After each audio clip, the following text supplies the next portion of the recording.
Não são plantas e certamente não são animais. São seres completamente diferentes. São criaturas muito bizarras e estão ao nosso redor, escondidas embaixo da terra. Podem espalhar-se pelo seu jardim inteiro. Mas a parte que nós realmente vemos é apenas a ponta do iceberg. O mundo secreto dos jardins.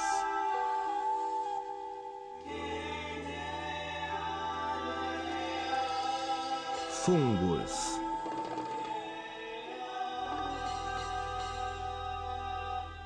Distribuição sinapse.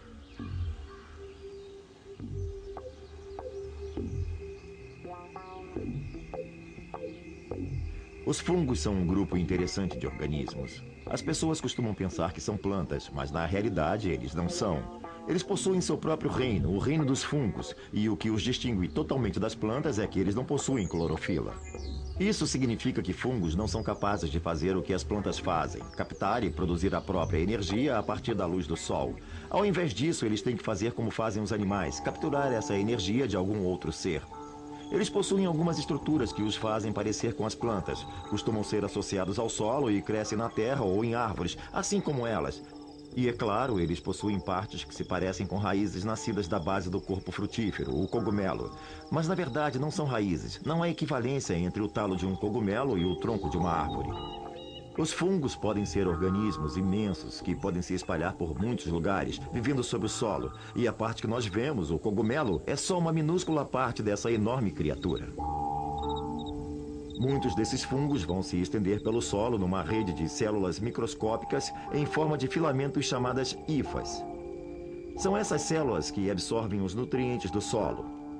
Então, quando é a época da reprodução, como um grande arbusto produz algumas pequenas flores para distribuir o pólen, esta enorme estrutura de fungos enterrados para disseminar seus esporos gera umas pequenas estruturas temporárias chamadas cogumelos.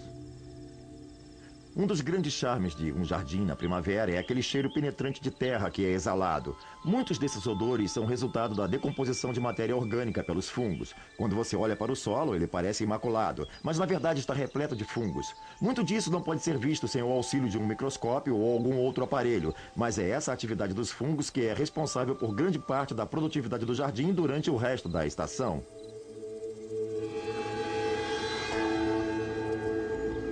Sem os fungos e as bactérias, a grande explosão de atividade metabólica que vemos na primavera não seria possível. Porque são esses organismos microscópicos espalhados por todo o seu jardim que fazem o trabalho de decompor a matéria orgânica morta e levar de volta os nutrientes para o solo. Os fungos são cruciais para os ecossistemas e especialmente cruciais nos jardins, porque com a morte de plantas e animais, a matéria morta se acumularia e os nutrientes não estariam disponíveis para ninguém se não fossem os fungos. Além do mais, quem quer todos esses cadáveres espalhados?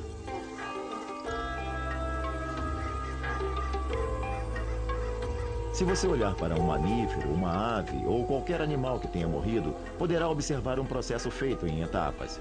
Você vai ver que um animal maior vai se aproximar e cortar o cadáver em pedaços. Criaturas menores chegarão em seguida e cortarão aqueles pedaços em outros ainda menores. Diferentes tipos de insetos e animais, como centopeias, minhocas e outros do mesmo porte, poderão ingerir essas pequenas partes e quebrá-las em pedacinhos minúsculos. Finalmente, os pedaços mínimos ficam agora mais acessíveis a seres como bactérias e fungos. Esses dois grupos de organismos fazem o término do processo. Quando um animal morre, ele é rapidamente incorporado às plantas do local. Portanto, os fungos são excelentes agentes de reciclagem.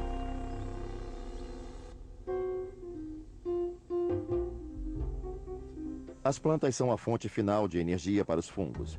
Em outras palavras, as plantas coletam a energia do sol e criam moléculas orgânicas, usando o dióxido de carbono do ar.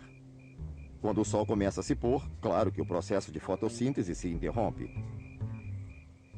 Os fungos, diferentemente das plantas, não precisam da luz do sol como fonte de energia.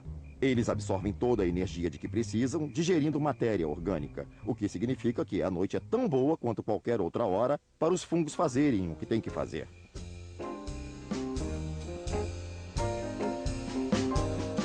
When the sun goes down and the darkness has has settled upon everything, that's when I think of the loving you bring.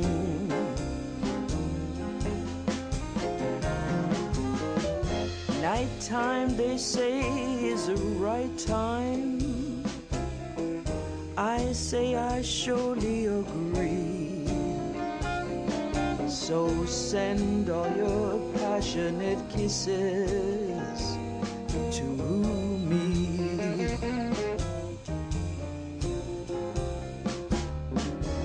Daylight will soon be upon us. Let's not let this night fade away. We'll share these romantic moments till darkness becomes a new day. The moonlight is soft and inviting. It fits like a silvery glove. We'll spend the night time together, my love. Até gramados, que não apresentam exatamente grande diversidade, podem conter algumas espécies diferentes de fungos. A matéria orgânica sob a relva é um lugar importante para os fungos crescerem, e você poderá ver corpos brotando pela superfície do seu gramado. Um fungo que é comumente encontrado em gramados é chamado de tampões. São tipos de cogumelos absolutamente deliciosos, desde que você os colha e os cozinhe imediatamente enquanto estão frescos. Se por acaso tentar estocá-los, vão se transformar numa massa preta viscosa. Eles são realmente deliciosos e crescem comumente no seu gramado.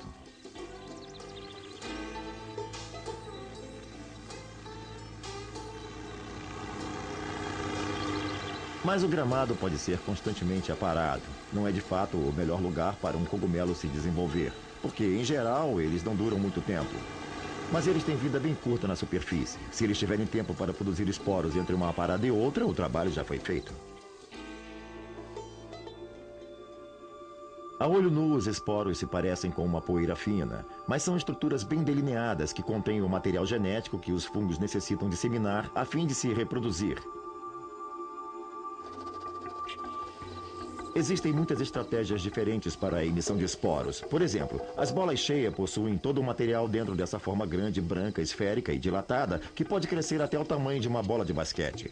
Quando a bola cheia amadurece, basta apenas algum tipo de contato, que pode ser a pisadela de um animal, por exemplo, que uma profusão de esporos é lançada e eles ficam livres aos milhões. Os fungos estrelas são tipos de cogumelos que possuem uma forma meio estranha de liberar os seus esporos. Eles possuem pequenos furos no topo e, se alguma coisa cair neles, mesmo que seja uma gota d'água, emitem uma pequena lufada que lembra uma fumaça saindo de uma chaminé.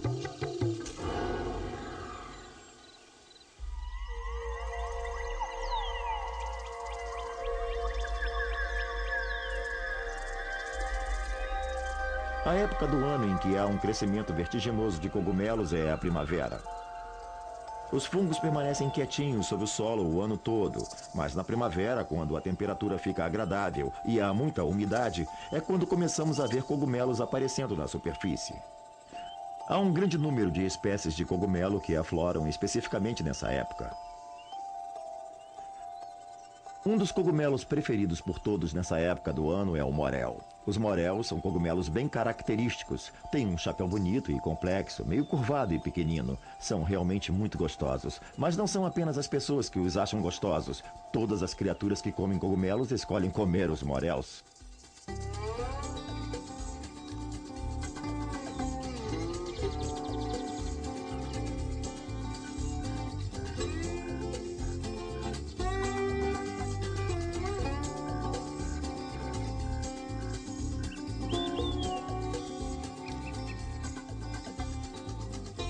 A condição climática de que os cogumelos gostam, frio e umidade, são também ideais para lesmas e caracóis. E, em geral, você vai encontrar lesmas se refestelando numa refeição de cogumelos. Antes os cogumelos que as flores do seu jardim. Mas elas não comem apenas os moréus. Qualquer cogumelo que não seja altamente tóxico será um chamariz para as criaturas que estejam atrás de um lanche rápido. E há uma grande chance de você encontrar um elenco variado se deleitando com qualquer cogumelo disponível. Somente algumas criaturas se especializaram neles, especialmente insetos que possuem ciclo de vida curto e que são bem pequenos. Em resumo, o fato de os cogumelos serem razoavelmente efêmeros, de não durarem muito, é uma verdade, pois eles possuem ciclos muito rápidos. Algumas mosquinhas e mosquitos de fungo podem ser capazes de se alimentar deles mesmo assim. Além de comê-los, o mosquito de fungo também desova em cogumelos, geralmente nas brânquias, em que existem muitas ranhuras e fissuras, onde um ovo pode ficar escondido. E um cogumelo pequeno pode ficar coberto por centenas e centenas de ovos.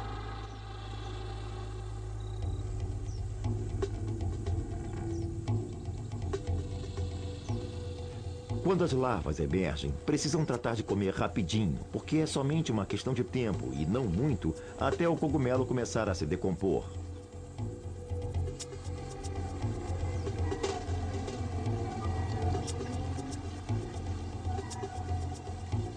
Quando então, muitas dessas larvas deixam o cogumelo e entram em alguma cavidade do solo para encontrar por ali um lugar seguro para virar pupa e adulto.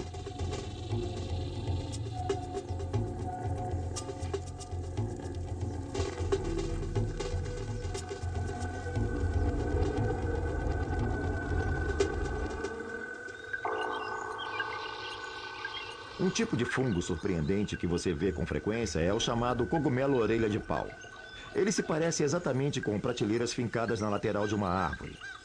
Esses fungos ficam digerindo a celulose que constitui a árvore, o que é bastante conveniente para muitos insetos que são incapazes de digerir a celulose, mas que querem aproveitar depois que os fungos já transformaram a celulose em açúcares mais simples.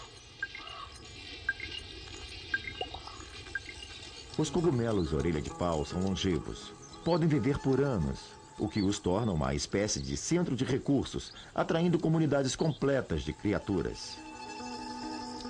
Haverá criaturas comendo diretamente os fungos, haverá criaturas que somente os usarão como moradia, se refugiando do clima e etc. Além disso, como os fungos estragam o material da árvore, aparecerá todo tipo de coisas, como insetos que vão comer um ou outro pequeno fungo crescido e restos de caules que, por acaso, encontrem. Um ecossistema em miniatura pode crescer ao redor dos cogumelos orelha de pau. Todas essas criaturas participando do grande ciclo de decomposição, contribuindo para o fluxo constante de nutrientes que mantém o seu jardim vivo. Os fungos possuem muitas qualidades, mas também às vezes podem nos causar bastante problemas quando eles atuam como parasitas. Os fungos podem ser parasitas de pessoas. Qualquer pessoa que tenha tido pé de atleta sabe disso. Mas é importante que jardineiros saibam que existem alguns tipos de doenças que são causadas pelos fungos. É bem comum você ver coisas como pontos pretos ou furos de bala, que é quando surgem esses pequenos furos com áreas pretas. Ou podem surgir fungos cor de ferrugem em vários tipos de plantas. Essas oxidações podem significar doenças muito sérias. Por exemplo, o tipo de fungo que ataca as malvas rosas se instala no final do crescimento delas e permanece por pelo menos 1 ano ou 2. Quando os fungos de oxidação se estabelecem, surgem esporos por toda a área, apenas aguardando a cada ano novas malvas rosas para infectá-las. Então você não terá escolha, a não ser remover as malvas rosas, plantando algo diferente e esperando alguns anos. Essa é uma daquelas batalhas que você realmente nunca vence. Outro bom exemplo é a ferrugem branca de bolha do pinho. Quando você olha para um pinheiro infectado, você vê uns talos profundos no tronco por onde a seiva vai escoar. Ali já haverá uma boa parte de tecido condutivo morto. No final, isso vai rodear a árvore inteira e essa árvore vai morrer. Há, contudo, uma doença causada por fungos que não preocupa tanto as pessoas. É o molde. É frequentemente vista em flores de jardim, principalmente acácias, as flores de jardim mais comuns. Tem um aspecto feio, torna a superfície da folha meio esbranquiçada e felpuda, mas no final não faz muita diferença para a planta, porque é um tipo de fungo que não consegue penetrar nos tecidos delas efetivamente. Como conseguem os nutrientes logo abaixo da superfície, as plantas sofrem uma redução muito pequena na produção de flores, quase insignificante. Portanto, a doença não é tão séria quanto você imagina, mas se mesmo assim preferir não tê-la, basta cortar a planta. Os jardins às vezes criam situações que contribuem muito para o crescimento dos fungos. Por exemplo, as nossas plantas favoritas costumam ser aquelas que produzem flores bem grandes, enormes. As do tipo tamanho extra são as que nós queremos, mas quando essas flores morrem, nós temos uma grande quantidade de pétalas que também vão morrer. Se estiverem molhadas, o que acontece é que os fungos irão crescer lá, e esses fungos então irão se espalhar por toda a superfície da planta. Assim que a flor morta estiver completamente infectada, ela será como uma bomba relógio. Quando tocar nela, haverá uma grande emissão de esporos que se instalarão em todas as folhas e contaminarão a planta inteira. Por exemplo, no caso de cravos de defunto, grandes rosas ou outras flores do tipo, cortamos a parte infectada para que possamos limitar a quantidade de infecção por fungos que possa ocorrer. Esta providência também oferece outra vantagem. Você pode querer cortar, porque deseja remover o tecido que produz sementes, porque você não quer que a planta coloque muita energia na produção de sementes.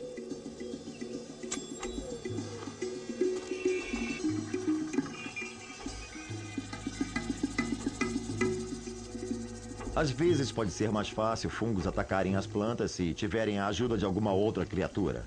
Por exemplo, quando um inseto danifica o tecido de uma planta, sempre cria uma oportunidade para a invasão de fungos.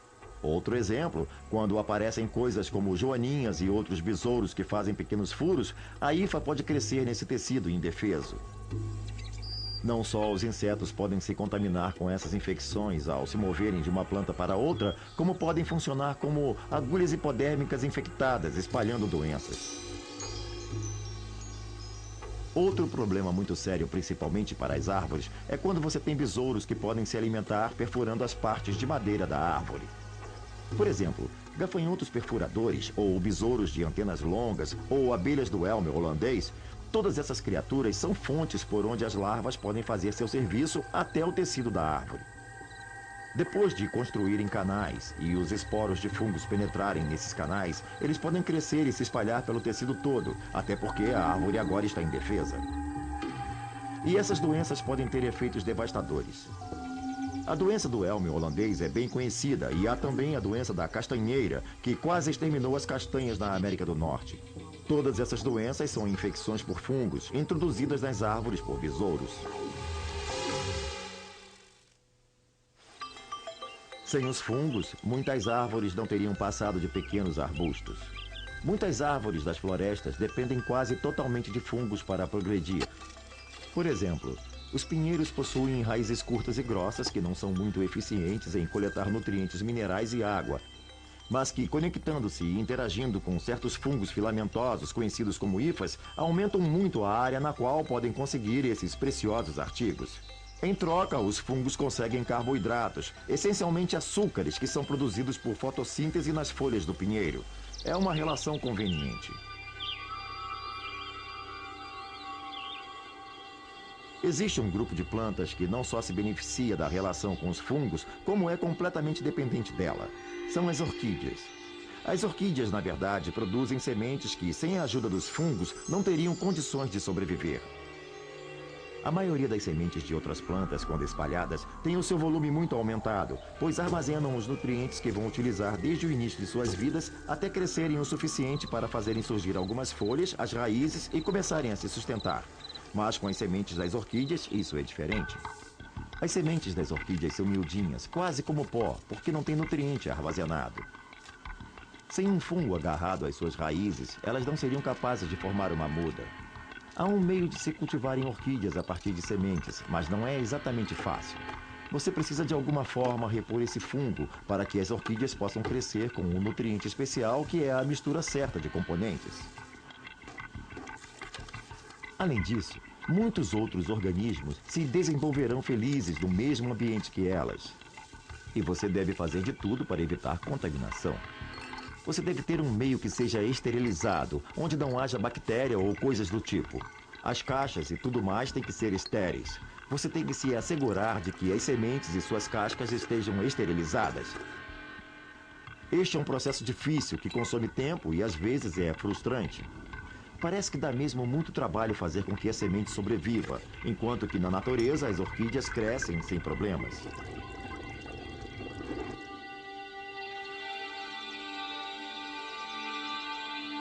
As orquídeas são muito difundidas, um grupo enorme de plantas que, se não for o primeiro, é o segundo maior grupo de plantas florescentes no planeta. Existem pelo menos 30 mil diferentes espécies.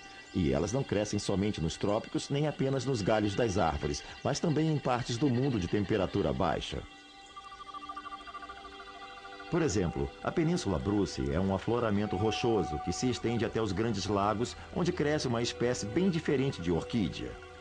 Elas são plantas muito bonitas, mas você não conseguirá transplantá-las com sucesso para o seu jardim, porque o seu jardim não terá os fungos dos quais elas dependem, e elas não podem ser plantadas em estufas, como você faria com uma planta tropical, porque elas precisam do inverno. Elas esperam congelar todos os anos, portanto, se você quiser ver e apreciar essas plantas, terá que vê-las em ambientes selvagens, onde elas coexistem com os fungos. Quando o outono chega ao seu jardim, é a hora da mais espetacular difusão e proliferação dos cogumelos de toda a estação de crescimento. Existem algumas razões para isso. Uma é que os fungos tiveram todo o verão para crescer. Eles acumularam todos os recursos e agora eles podem iniciar uma produção maior de corpos frutíferos. Mas no outono, o solo ainda mantém o calor. As temperaturas estão amenas o suficiente para um bom desenvolvimento, mas não tão quentes a ponto de secarem as superfícies. Portanto, é uma boa época para a colheita de cogumelos. Se você tiver tido bastante umidade e um outono ameno, o solo estará literalmente coberto por cogumelos. Pode ser uma surpresa agradável num jardim de outono, quando tudo está morrendo, encontrar alguma coisa crescendo tão vigorosamente e saber que sob o solo, isso está ajudando a prepará-lo para as plantas do próximo ano. É sempre um prazer encontrar fungos que são, no mínimo, tão interessantes quanto qualquer outro componente do seu jardim. Eles surgem em feitios e tamanhos inimaginavelmente bonitos e complexos. Eles causam um profundo efeito no mundo que nos cerca e são absolutamente fascinantes.